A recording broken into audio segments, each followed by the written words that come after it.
जीवन के द्वारा सब कुछ दिया है। हम धन्यवाद देते हैं समय के लिए, वचन के द्वारा आए।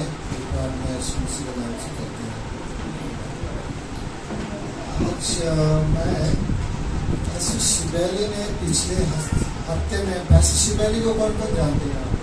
हाथ उठाओ।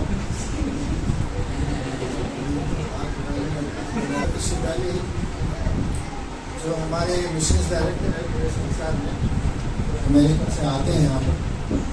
उन्होंने पिछले हफ्ते में कुछ संदेश दिया था, मुझे बहुत अच्छा लगा उस संदेश। कुछ संदेश में उनके द्वारा आपको बताता हूँ। यूहन्ना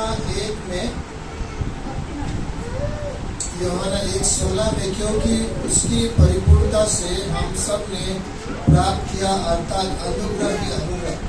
यीशु मसीह की परिपूर्णता से मैंने पिछले समय बताया था परिपूर्णता क्या है, और उससे हमें क्या मिला है? अनुग्रह ही अनुग्रह, यीशु मसीह की परिपूर्णता। इसलिए ये व्यवस्था मूसा के द्वारा दी गई व्यवस्था, नियम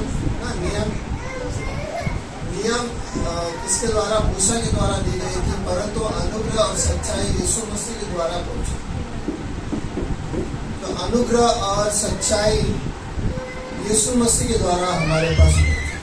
मूसा के जब समय में नियम था, अभी गलातियों की किताब में हम लोग जाएंगे। सब बच्चे लोग मेरे से खुश है जब मैं प्रीचिंग करते हैं, और गलातियों की किताब 1 में जाते हैं। यहाँ पर एक चर्च है गलातियों की किताब में। ये मूसा ने पौलुस ने, अपोस्टल प्रेरित पौलुस ने इसका स्थापन किया था, और स्थापन करने के बाद सिर्फ 6 साल में ये चर्च यानी कि कलीसिया अपना सिद्धांत बदलने लगा। इन लोग पहले अनुग्रह के सिद्धांत में थे, अनुग्रह के विषय में पौलुस ने उनको बहुत समझाया था अनुग्रह क्या है, लेकिन अचानक उन लोग अनुग्रह से छोड़कर उन लोग अभी नियम में जाने लगे। तो पौलुस ने उनके साथ किस प्रकार उनको एक पत्री भेजा, और गलातिया 1:6 में उन्होंने कहा कि मुझे आश्चर्य होता है कि जिसने तुम्हें मसीह के अनुग्रह में बुलाया है, जो परमेश्वर ने मसीह का जो अनुग्रह हमें बुलाया है, उससे तुम इतनी जल्दी फिर कर और ही प्रकार के सुसमाचार की ओर झुकने लगे। तो उनको चर्च को कहा कि उन लोग और ही कुछ सुसमाचार के पीछे झुकने लगे, अनुग्रह को छोड़कर। परंतु वो दूसरा सुसमाचार ही है ही नहीं, पर यह बात है कि कितने ऐसे हैं जो तुम्हें घबरा देते हैं और मसीह के सुसमाचार को बिगाड़ना चाहते हैं। तो परमेश्वर का सुसमाचार एक तरह से यीशु मसीह ने हमारे लिए इस दुनिया में क्या लाया? अनुग्रह लाया। सोचो ये हमारे जीवन में आज हम लोग इस जीवन जीते हैं, शैतान हमारे खिलाफ में है, बाइबल में लिखा है। तो शैतान का आक्रमण किस पे रहेगा? यीशु मसीह के ऊपर जरूर रहेगा, लेकिन यीशु मसीह के अनुग्रह के ऊपर इसका आक्रमण हमेशा रहेगा। किसके ऊपर? अनुग्रह। वो चाहता है हर एक व्यक्ति बाइबल में ये न समझे कि अनुग्रह क्या है। अगर हम अनुग्रह को समझेंगे तो हम यीशु मसीह की महिमा को समझेंगे। अगर हम अनुग्रह को नहीं समझेंगे तो हम लोग यीशु मसीह की महिमा को नहीं समझेंगे। मूसा ने कहा निर्गमन 23:33 में कि परमेश्वर मुझे आपका अनुग्रह न मिले तो मैं आगे न बढ़ूंगा, और उसी तरह उसने कहा कि मुझे आपका महिमा दिखाना, और परमेश्वर ने उसको अनुग्रह दिया और परमेश्वर ने उसका महिमा दिखाया। और उस महिमा में उसने उनके साथ एक चीज कहा कि मैं अनुग्रहकारी परमेश्वर जब महिमा दे। तो परमेश्वर का एक महान चरित्र ये है अनुग्रह, इसका महान चरित्र। अगर हम परमेश्वर का अनुग्रह में नहीं चलते, हम नहीं पहचानते अनुग्रह को, तो हमारे जीवन में बहुत तकलीफ है, क्योंकि हम नियम को दूसरी तरह हम लोग नियम का पालन करके चलने लगे। और नियम से आदमी एक तरह से आजाद नहीं होता। नियम से आदमी अपने आप को एक तरह से जाल में डालता है नियम के द्वारा। शैतान का आक्रमण होता है किस पर? अनुग्रह पर। वो हमारे खिलाफ आएगा, बोलेगा वो तूने ऐसा गलती किया, अभी परमेश्वर तेरे पर अनुग्रह नहीं करेगा, क्योंकि परमेश्वर अभी तुझे नहीं चाहता है, परमेश्वर तुझ पर अनुग्रह नहीं करेगा। तो अपने आप को देख, जाकर आईने में किस प्रकार दिखता है ना। आप हम लोग आईने में जाके दिखता है मेरे पे अनुग्रह नहीं है ना, ऐसा शैतान का बात हमारे खिलाफ आते रहता है। इसके लिए हम लोग परमेश्वर यीशु मसीह से अनुग्रह ही अनुग्रह पाते हैं। इसका मतलब है उसका अनुग्रह कभी कम नहीं होगा, अनुग्रह आते रहेगा, भले हम लोग कितना भी गलती करें। परमेश्वर नहीं चाहता है कि गलती करें, लेकिन परमेश्वर हमें अनुग्रह देगा, जरूर हमेशा देते रहेगा। एक औरत थी, लूका 8 में एक औरत है जिसको बीमारी है, 12 साल का खून का बीमारी है, और वो आकर यीशु मसीह उसके सामने से गुजर रहा है और उसके पास चलने के लिए कोई शक्ति नहीं है। वो अपने आप को जमीन में घसीट कर जा रहा है, क्योंकि बीमारी इतना था। वैद्य के ऊपर उसने पूरा खर्चा कर लिया, और अभी उसको वो औरत को जाना है यीशु मसीह के पास। किसी भी प्रकार से अपने आप को जाती है और उस यीशु मसीह के कपड़े को छूती है, और छूने के बाद उसका पूरा जो बीमारी था एक क्षण में उसका बीमारी चला जाता है और पूरी तरह चला ही पाती है। तो यीशु मसीह वहां पर सवाल करता है सभी के बीच में, किसने मुझे छुआ? किसी ने मुझे छुआ? लेकिन सब लोग बोलते हैं और उनके चेले बोलते हैं बहुत लोग आपको छू रहे हैं, परमेश्वर यीशु मसीह आपको छू रहे हैं, हम किस प्रकार वो जान सकते हैं? तो औरत ने फिर बाद में बताया कि मैंने आपको छुआ है और मैंने चंगाई पाया है। तो यीशु मसीह ने कहा कि तेरा विश्वास मुझे चंगाई पाया। क्या वो औरत को ऐसा था कि औरत ने यीशु मसीह के पास, अगर नियम रहता तो यीशु मसीह को पूछना था, यीशु मसीह मैं आपको छू सकता हूँ क्या? मेरा बीमारी है, क्या मैं आपको छू सकता हूँ? ऐसा उसने कोई यीशु मसीह को पूछा नहीं, जाकर सीधा छू दिया। उसको वो औरत को पता था कि यीशु मसीह यीशु मत छू सकता, मुझे उससे परमिशन लेना ना। और बाइबल में लिखा है कि इब्रानियों 4:15-16 में यीशु मसीह अनुग्रह के सिंहासन पर बैठता है। उसको हम भले कुछ भी हो, हम उसी प्रकार, हम किस प्रकार है उसी प्रकार हम परमेश्वर के पास आ सकते हैं, उसके सिंहासन के पास, और परमेश्वर हमें हमेशा काम देगा। ये नहीं सवाल करेगा किस प्रकार है, हम उसी प्रकार आ सकते हैं। हमको जैसे हम लोग यहाँ पर इंडिया में या कोई भी देश में जाओ, VIP को परमिशन लेना पड़ता है आपको कुछ भी करना हो, लेकिन परमेश्वर से ऐसा परमिशन नहीं लेना पड़ता। हम लोग बेटे की तरह, बेटिया की तरह हम लोग उसके सिंहासन के सामने आ सकते हैं, क्योंकि परमेश्वर का सिंहासन क्या है? अनुग्रह का सिंहासन। वहाँ पर कौन बैठा है? पिता परमेश्वर उसकी दाहिनी और यीशु मसीह बैठा है। हमारा महायाजक, जो दयालु महायाजक वहाँ पर बैठा है, हमें दया करता है। किसी प्रकार है हम उसी प्रकार आ सकते हैं, और हम लोग जो हमें परमेश्वर से जो चाहते हैं उसको हम बोल सकते हैं परमेश्वर, क्योंकि परमेश्वर अनुग्रह देने वाला है। ये चर्च अनुग्रह से शुरू हुआ। पौलुस ने बहुत समय वहाँ पर सिखाया अनुग्रह के विषय में। अचानक उन लोग अनुग्रह से दूर होने लगे, नियम भी आने, नियम पे आने लगे। तो शैतान अनुग्रह पर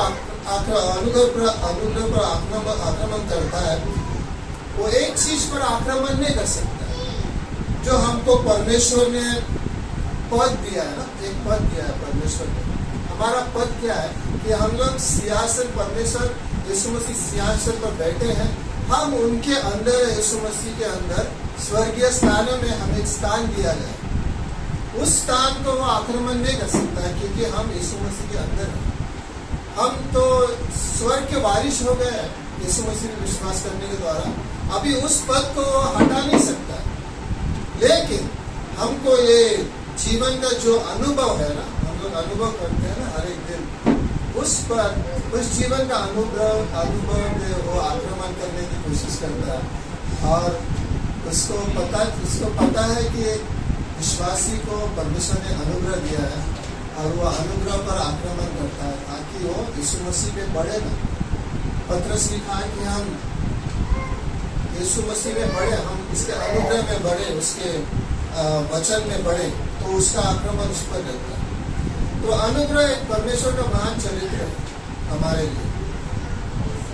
दावीद महान राजा था, उसने गलती किया, परमेश्वर ने उसको अनुग्रह दिया और उसके लिए उसने कहा कि परमेश्वर तुम महान है, तो दयालु है, इसके लिए मैं इतना महान राजा हुआ। और उसके मूसा को परमेश्वर ने अनुग्रह दिया है। और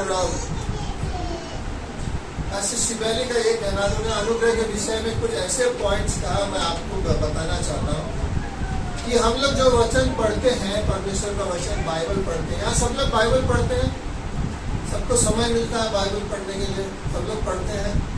अभी हाँ मत बोलो, हाथ मत उठाओ, लेकिन हमें पढ़ना चाहिए। क्यों? ये वचन अनुग्रह का वचन, हम अनुग्रह के द्वारा इस वचन को पढ़ते हैं।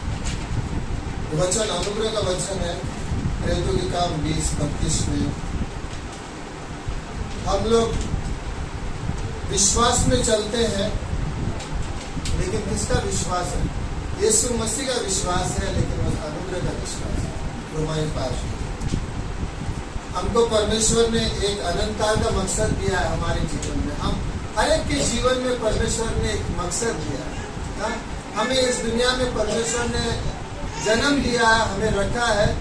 इसका एक अनंत काल का मकसद है, इटर्नल पर्पस जिसको बोलते हैं, वो अनुग्रह के द्वारा है। जब यीशु मसीह में हम चलते हैं, हम उसका अनुमान लेते हैं और हम लोग सफलतापूर्वक चलते हैं, क्योंकि हम उस मकसद को जानते हैं। प्रेरितों की काम 11:19-23 में और 2 तीमुथियुस 1:9 में हम जो परमेश्वर हमसे प्यार करता है, क्यों? क्योंकि परमेश्वर अनुग्रह है एक तरह से। यूहन्ना 3:16 में ऐसा लिखा है, परमेश्वर ने जगत से इतना प्रेम किया कि उसने अपना इकलौता पुत्र दे दिया, ताकि जो उस पर विश्वास करे वो नाश न हो, लेकिन अनंत जीवन पाए। परमेश्वर ने जगत से इतना प्रेम किया, हर एक से प्रेम किया। अगर ऐसा नहीं होता तो हम लोग इस दुनिया में पाप से कैसे बचते? तो परमेश्वर ने हमसे प्रेम किया और उस अनुग्रह, महान अनुग्रह की वजह से हमसे ईसाई किताब 11:4 में भी लिखा है। हमारा कलीसिया है ना, हम लोग कलीसिया में बैठे हैं यहाँ पर, ये अनुग्रह का कलीसिया। हम लोग एक दूसरे को अनुग्रह से देखते हैं। हम लोग किसी को ये नहीं देखते कि ये व्यक्ति कैसा है, वैसा है, उस व्यक्ति का ऐसा हुआ है, उनकी वहाँ पर ऐसा हो। वो अपना आँख नहीं है, वैसा अपना आँख देखने के लिए नहीं है, दुनिया में देखते हैं ऐसे आँख से। लेकिन हम लोग यीशु मसीह के नज़र से देखते हैं, उसके अनुग्रह की नज़र से देखते हैं दूसरे को। उस अनुग्रह में हम लोग दूसरे के लिए प्रार्थना करते हैं, उनकी भलाई सोचते हैं, हम लोग उनकी बुराई नहीं सोचते हैं, क्योंकि अनुग्रह कलीसिया अनुग्रह से चलता है। परमेश्वर का अनुग्रह में हम लोग, उस अनुग्रह में हम लोग चलते हैं। एफिसियंस 1-3 अध्याय में और प्रेरित 11:22 में लिखा है। हम लोग जो सुसमाचार हम लोग सुनाते हैं, ये ना बाइबल है, हम लोग सुनाते हैं सुसमाचार जो हम लोग बांटते हैं, अनुग्रह का सुसमाचार है।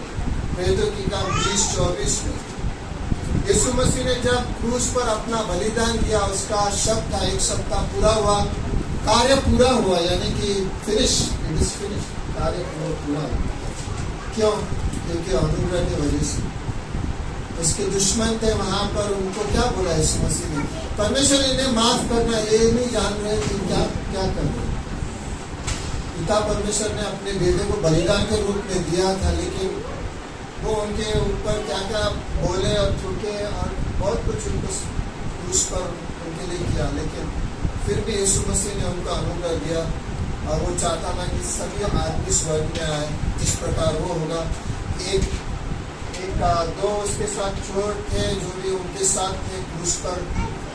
एक ने यीशु मसीह पे विश्वास किया, अनुग्रह की वजह से स्वर्ग में चला गया, एक ने उन पे विश्वास नहीं किया। तो दूसरे पत्रस 3:18 में लिखा है कि अनुग्रह में बढ़े। दूसरे तीमुथियुस 2:1 में लिखा है हम अनुग्रह में सामर्थ पाए इस दुनिया में। पहले पत्रस 5:10 में लिखा है अनुग्रह का परमेश्वर, पिता परमेश्वर जो आज स्वर्ग में है, अनुग्रह अनुग्रह का परमेश्वर है। हमारे अंदर पवित्र आत्मा, इब्रानियों 10:29 में अनुग्रह का पवित्र आत्मा हमारे अंदर, वो भी अनुग्रह है ना? हम सामर्थ किस प्रकार पाते हैं? दूसरे कोरिन्थियों 12:9 में पौलुस ने लिखा, वो जब कमजोर था परमेश्वर ने उसको अनुग्रह दिया, और उस अनुग्रह की वजह से उसने सामर्थ पाया, और उस सामर्थ की वजह से वो अपने निर्बलता में भी घमंड कर सकता है परमेश्वर की सामर्थ उसने कहा। तो और ऐसा है कि एक शारीरिक विश्वासी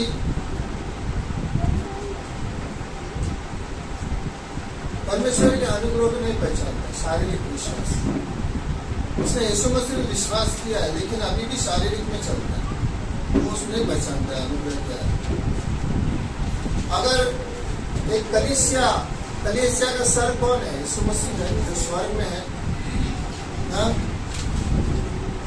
अगर एक कलीसिया न जाने के यीशु मसीह कौन है और सर जो अनुग्रह है, अनुग्रह देता है, अगर उसको न पहचाने तो अनुग्रह को कैसा पहचानेगा? और जो किस प्रकार अनुग्रह? और इस दुनिया में हम लोग केवल धार्मिक अनुभव से नहीं जीते, है ना?